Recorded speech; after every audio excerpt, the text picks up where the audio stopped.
Welcome, guys, to Duelist 101. Tonight, we are talking about Pendulum Summoning. So far, we have gone and talked about every other type of special summoning mechanic that isn't just special summoning from the main deck that is in the game of Yu-Gi-Oh!, as far as I know. True. Yeah, so anyway, if you haven't gotten to listen to any of the episodes that talk about that, please go back, listen. Some of them, we were just starting to figure out how to use any sort of podcasting feature, which is absolutely fine. But now we feel like we have kind of a good setup. So if you would go back, listen to that. If you have any confusion at all about how to special summon using things like links or ritual monsters or XZ or Synchro or anything like that, please go back, listen to those. There's a lot of really good information that we get to talk about that might be helpful in this, especially the links is going to be really important for this episode. So please check that out. Also, we have our YouTube channel. It is up and running, confirmed, everything like that. We actually have our last episode that we actually screen recorded up on YouTube right now. If you would go check it out, we would absolutely love for you to do that. Please comment, like it, share it, whatever like that.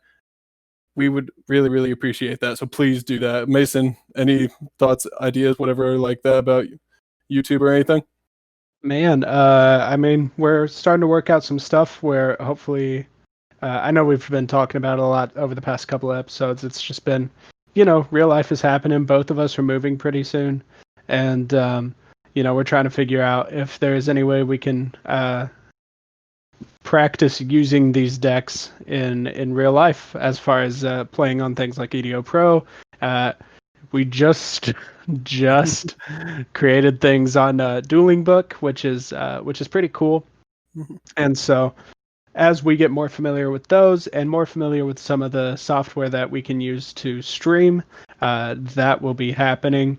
But we want to make sure it's a good product for you guys. We're not going to try to rush that. So I'm sorry if it takes a while. Sorry if it annoys you, but we want it to be good. So no doubt.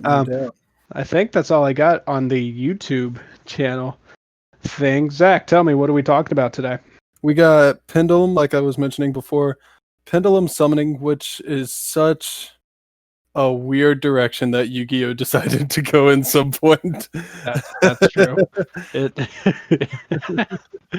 Yeah. So at one point, the creators of Yu-Gi-Oh! And Konami, everybody was trying to figure out what is sort of the next step in the evolution of Yu-Gi-Oh! And what ended up being the answer to that was Pendulum Summoning, because if you have watched the anime, especially GX, you've seen how Crystal Beasts can go back from the main monster zone and become continuous spells and traps. And that's how they're treated when they're on the field like that. And so there's the Crystal Beast strategy, whatever, that allows you to do this kind of thing. Pendulum Summoning said, what if they actually had effects while they were in the spell and trap zone?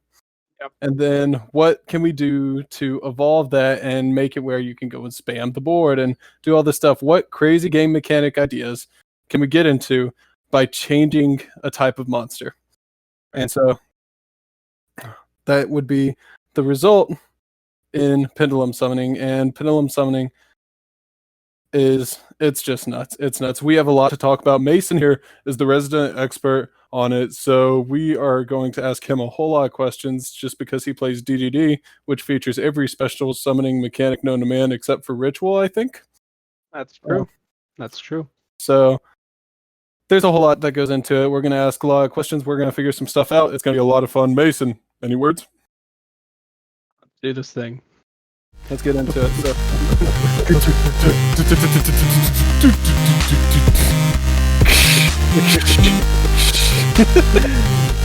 Man, if you guys don't know, Zach here can play the drums.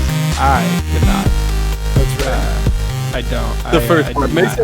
Mason doesn't give himself enough credit for it. He can play a beat pretty solidly, and I'm not trying to say that just to be angsty about it. Dude, I'm like so good at like Rock Band. Yeah. Actually, I screwed that up. It took me a really long time to figure out that whenever you're like watching it scroll down like that, and you see the line coming across, it took me forever to realize that meant hit the bass drum. I feel that. So that describes my drumming career.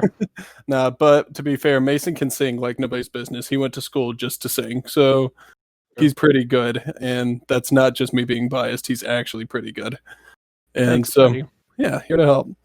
All right, let's get into this summoning mechanic. So pendulum summoning is really interesting. The main idea, the rationale behind, if you will, of Konami was trying to figure out if we could make monsters that were both spells, just regular continuous spells that have an effect, and monsters, but there had to be some extra little gear behind it. First, Mason, can you please help us out? What in the world does a pendulum monster card look like? All right. So with monster cards, we're used to like this tan color, or if it's an effect monster, coming from the main deck, that is, then it's got a darker tan, almost leaning towards a brown color to it. And we know that spell cards have this turquoise, aqua color kind of thing. Pendulum monsters, the ones that come from the main deck, they smash those together. So you've got your monster side, which is going to be the top, and so that's going to be like tan, and then on the bottom side, it's going to be that kind of aqua-ish color. They kind of blend there in the middle, so you know, hey, that's definitely a pendulum card. So that's what it looks like, as easy as I can explain it. Whenever you're looking at the card, you'll notice for most effect monsters, or I guess even even monsters without an effect, that maybe they just have text that like has the story, the lore, if you will.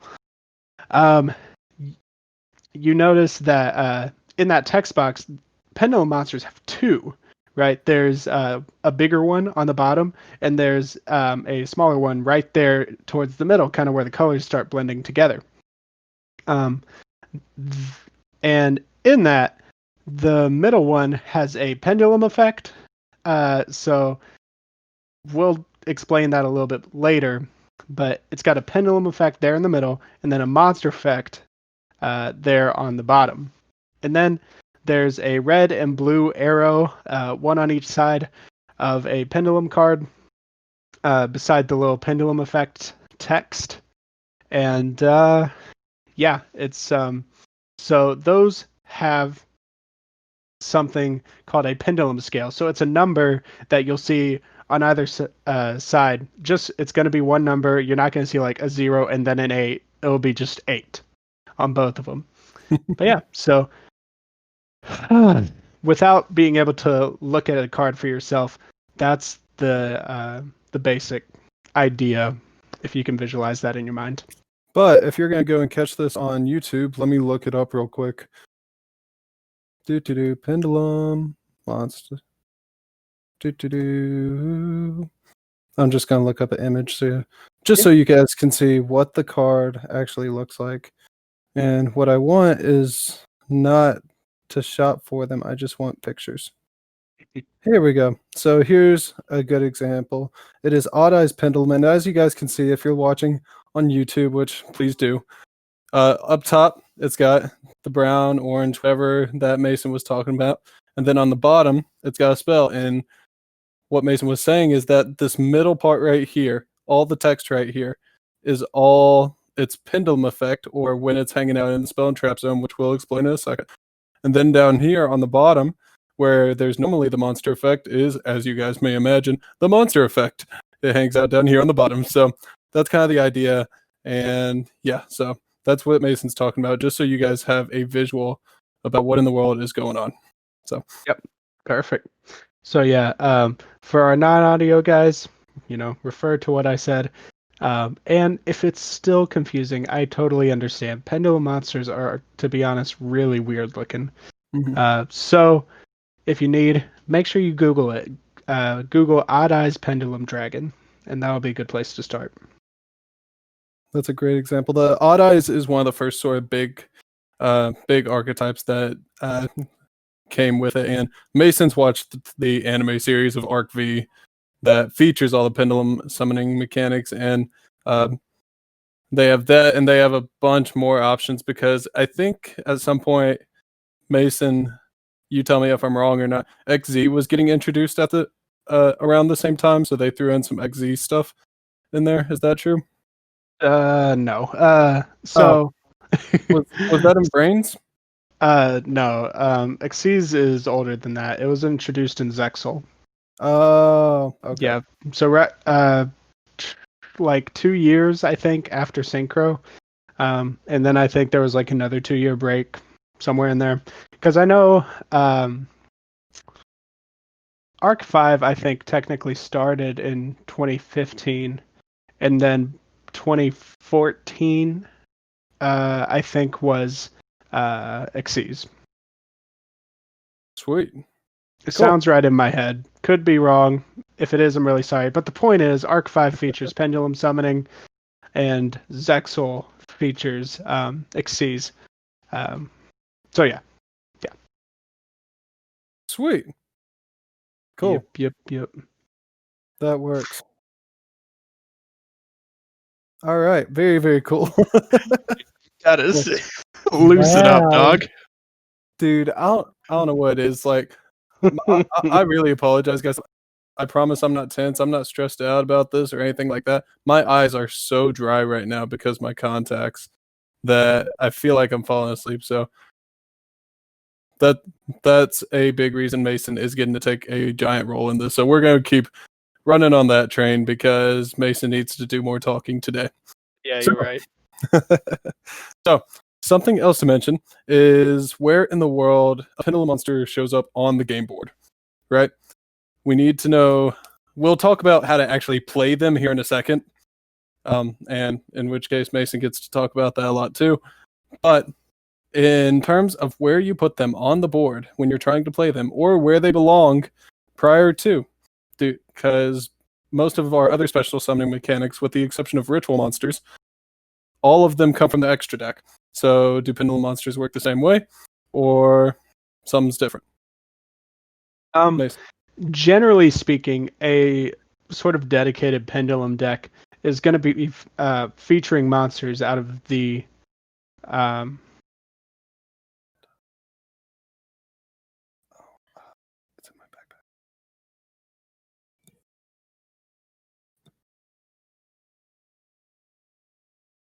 Sorry. oh no, you're good. It's cool. Editing is good for this stuff. Yeah, it is.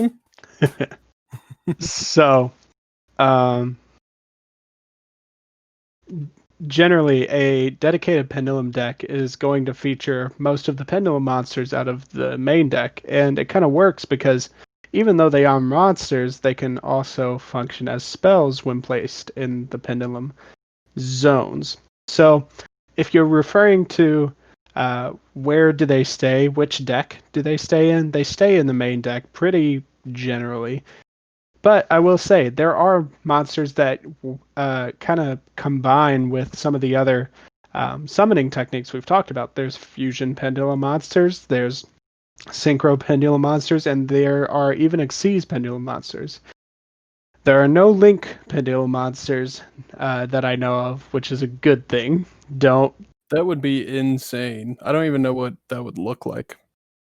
It would be bad. That's all I can say. It'd be It would very, very be bad. so toxic, so bad.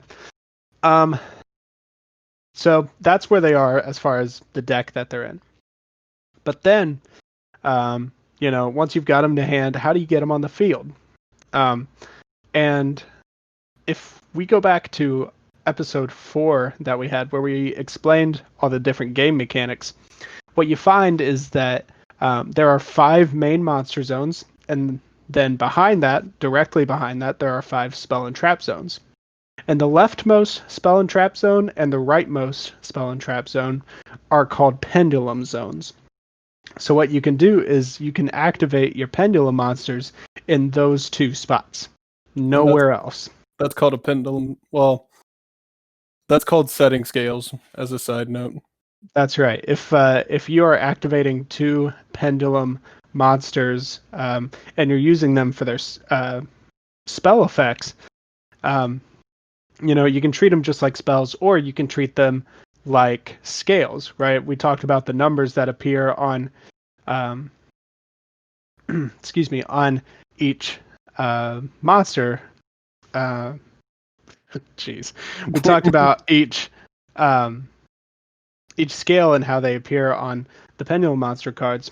And so if I have one side that is a scale of 0, it's got red and blue arrows, and it's got zeros on both of those. And then I've got another Pendulum Monster that has 8 on both sides of those. We now have scales. All right.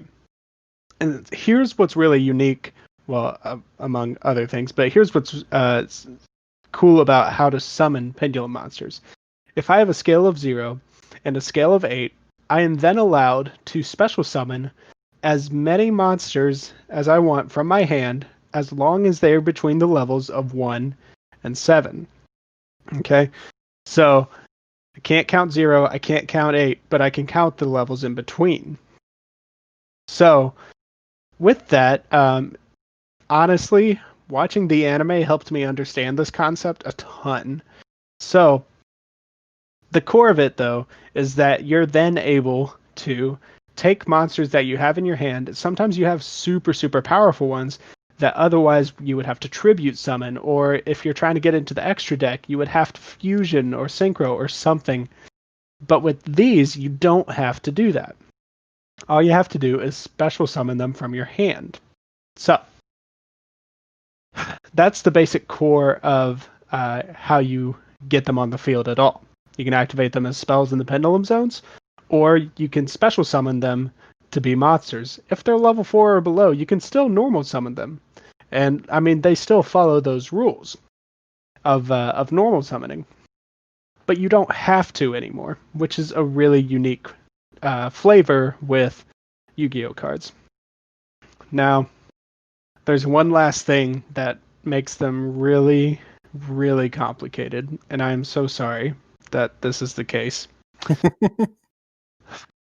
So, what happens is that traditionally you have your monster cards, and if they're destroyed, they go to the graveyard, which makes sense. They died on the field, they go to the graveyard, and we don't mess with them, right? Sometimes they have graveyard effects, but that's not super relevant, right? You have a monster, it dies, goes to the grave. With Pendulum Monsters, they don't go to the grave. If they're going to be destroyed by battle or card effect, then they are going to be moved face up. All right. Generally, your both of your decks are going to be face down. So you will move, if your Pendulum Monsters are destroyed, you will move them to stack on top of your extra deck, but they will be face up. They're not going to be face down like the rest of your extra deck. They will be face up, and I cannot emphasize that enough. Now, in some cases, say you have to discard, or you have to detach an Xyz material. If you do either of those things, right, discarding is a cost, and detaching is a cost. So those monsters still have to go to the grave. Or if they're sent. Or if they're sent to the grave, which is a really annoying technical term in Yu-Gi-Oh! And is the reason most of my really trashy decks are not effective. If we can just go and make a point real quick. The biggest piece of advice that we can give in regards to card text in Yu-Gi-Oh!, even though you'll find that 90% of the player base goes to learn the combos but not actually read what the card text is, just because why not? So the biggest piece of advice, if you're going to go and read card text and try to be as knowledgeable as you can about your cards, what you have to do, have to do, is know that unless the card specifically states that something happens, then it doesn't happen. And what I mean by that is sometimes it'll say, like, one of the big things is some cards are resistant to being targeted, right? Whereas, so if a card can't be targeted, like if I have a card that says target a monster your opponent controls and destroy it, well, that monster is resistant to targeting. But if I pull another card or another monster that says, like, activate this effect once per turn, discard a card, destroy a monster. It did not say targeting. Therefore, you're not targeting. You're just destroying. That's right. That's right. Even though you're choosing, you are not necessarily targeting. Right. And I think we will take a full future episode to kind of talk about some of these more niche text interactions because they will change the way that you can play the game. Yeah. It will be for the better, though, I promise. Yeah. All right, Mason. So we know so far that Pendulum monsters, they exist. They go to the extra deck instead if they're destroyed by battle or card effect. They go face up on the extra deck. So if I want to pull them back out, there's something that's really, really specific about Pendulum monsters that is only really something that makes sense if you played under Master Rule 4. Mason, can you please explain what that part is? Yeah, so back in Master Rule 3, what you could do is you could, if you had your scale set, you could Pendulum summon all the monsters you wanted from your extra deck. And that was fine. But in Master Rule 4, they introduced Link monsters. And with Link monsters, like we talked about last week, they open up new extra monster zones. And so now, being that technically speaking, Pendulum monsters will go to the extra deck instead of the graveyard, if you want to pull something from the extra deck, you have to summon it to an extra monster zone. And it's super annoying, and it's the reason, to be honest, you don't see Pendulum nearly as much anymore. But it's one of those things you just kind of have to get over. So what a lot of people do, or will try to do, is either, one, find ways to add those Pendulum cards back to your hand. Because then you can special summon as many as you want without any regard for what zone they're being placed in. Or they will use Link monsters to be able to open up more and more extra monster zones. So both of those things work. It's a little annoying for sure. But if you are able to do it and do it consistently, then you can build a board over and over and over and over again. Yeah. It's sweet. It's absolutely awesome that they do that, but it does get really, really annoying when that kind of thing forces you to pull a whole link just to make things work. That is really, really annoying. So man, that's a lot of wild stuff, Mason. Thank you so much for going and diving in on all that. All right, so I'm looking at the script. I can't see. I'm so sorry, guys. My girlfriend and her sister are just doing things on the other side of the room. Can you please make that more specific so people don't think we're awful? I'm just kidding. Well, so they know that I'm recording this, and what they're doing is they're being quiet little mice. And anytime they walk around or dance around or whatever form of movement they decide on in that moment, they do it with this, and they're sneaking around. And so that is what they were doing just a minute ago. And now my little wiener dog is over here chilling on the bed, and she's a good little pupper. Yeah, she is.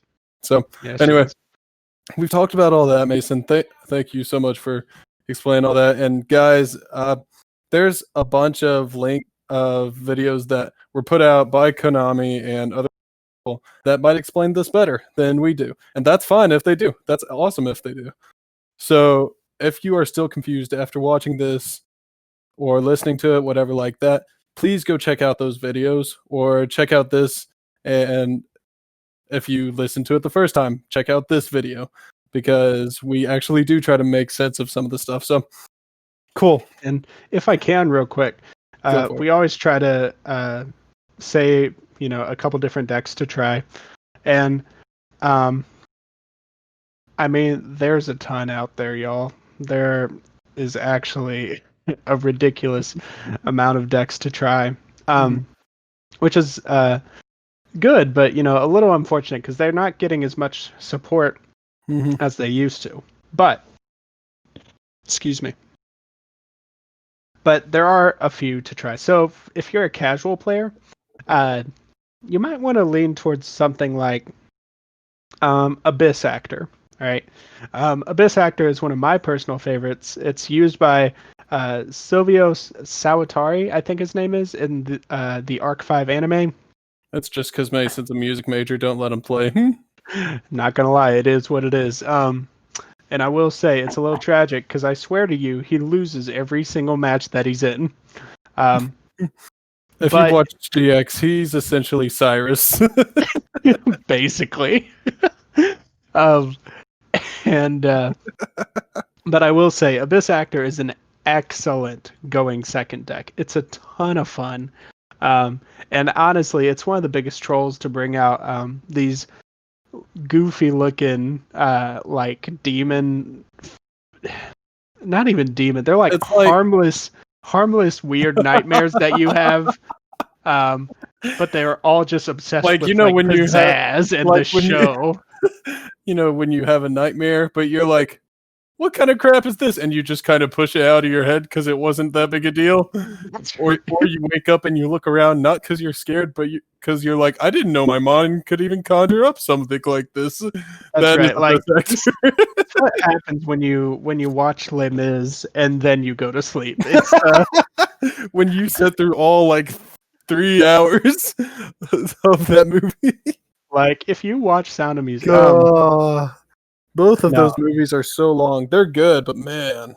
Yeah, they are. But big point, they are a lot of fun. A really good going second strategy. If you like to go second and you like the idea of pendulum monsters and doing something not a lot of people are doing right now, it is cool. Mm-hmm. Then there is, let me think. There is the Klee archetype. It's not as popular at all anymore, but it was the deck, the control deck of the century. Whenever it was in its prime, like pretty quick after its release. So if you like shutting down your opponent, have at it, kid. That is the way to do it. That's the way to do it. And of course, there's the Performapal Odd Eyes take on the deck. Even though so many things are banned out of that. Hashtag monkey board and whatever Joker. Yeah. No, I mean, there's so many cards that got nerfed because, I mean, it was an extremely powerful deck. And it's a lot of fun. The whole idea is these cartoon, like carnival animals, basically animals, characters, they're all in there. And it actually is really, really cool.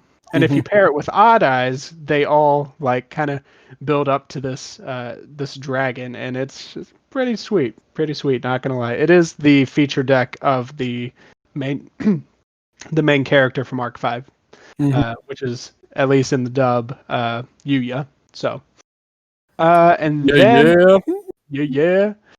And then I had a really hard time giving this deck like casual, like truly casual status because this is the deck that uses every summoning method except ritual, and it's a really powerful mechanic and strategy. But like the name of the game really is bring out your big bungus and we'll see what happens. That is the game. And that is DDD.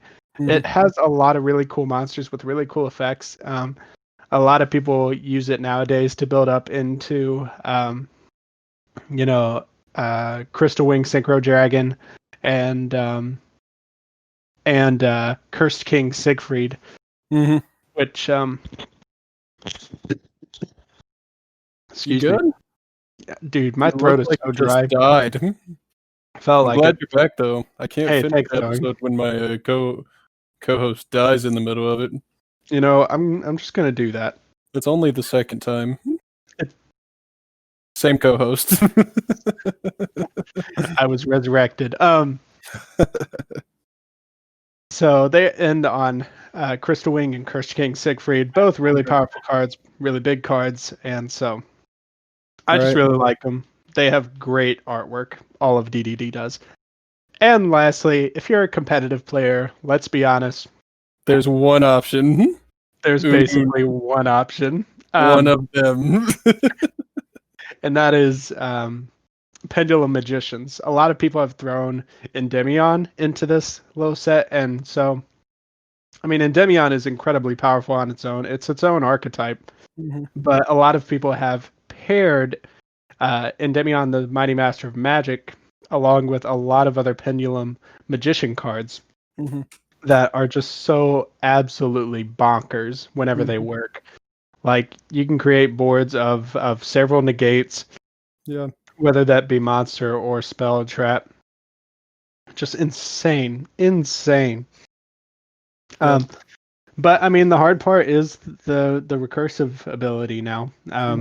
Ever since they, once they went to the extra deck, they had to be um, put in the extra monster zone. They just don't do it anymore, and it's a little sad. But I mean, this is a competitive strategy, and it's a great one if you want to practice your combos and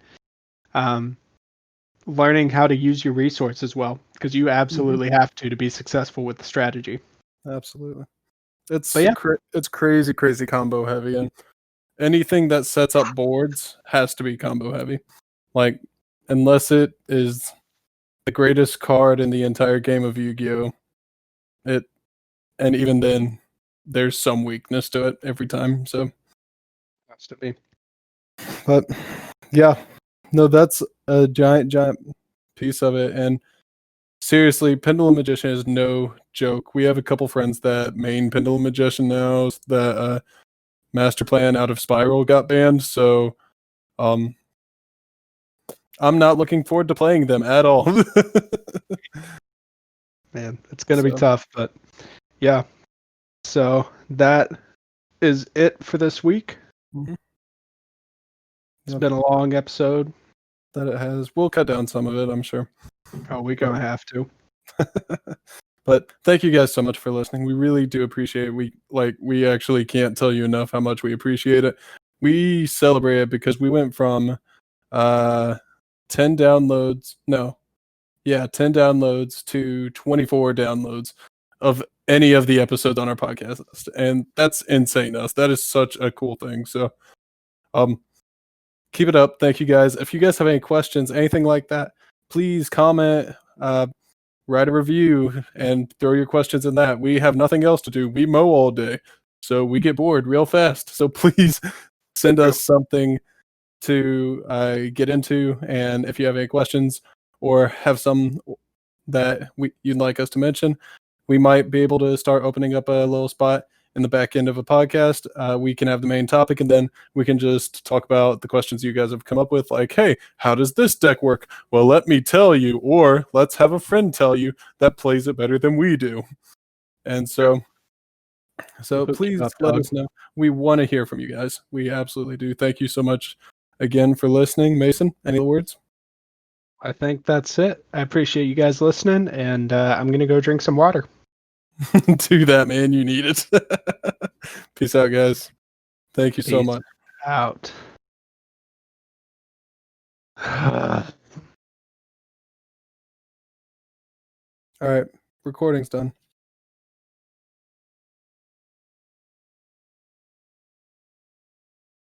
Sorry, buddy. I wasn't trying to just leave you forever. No, it's cool. All right. It's fine. You actually checking out?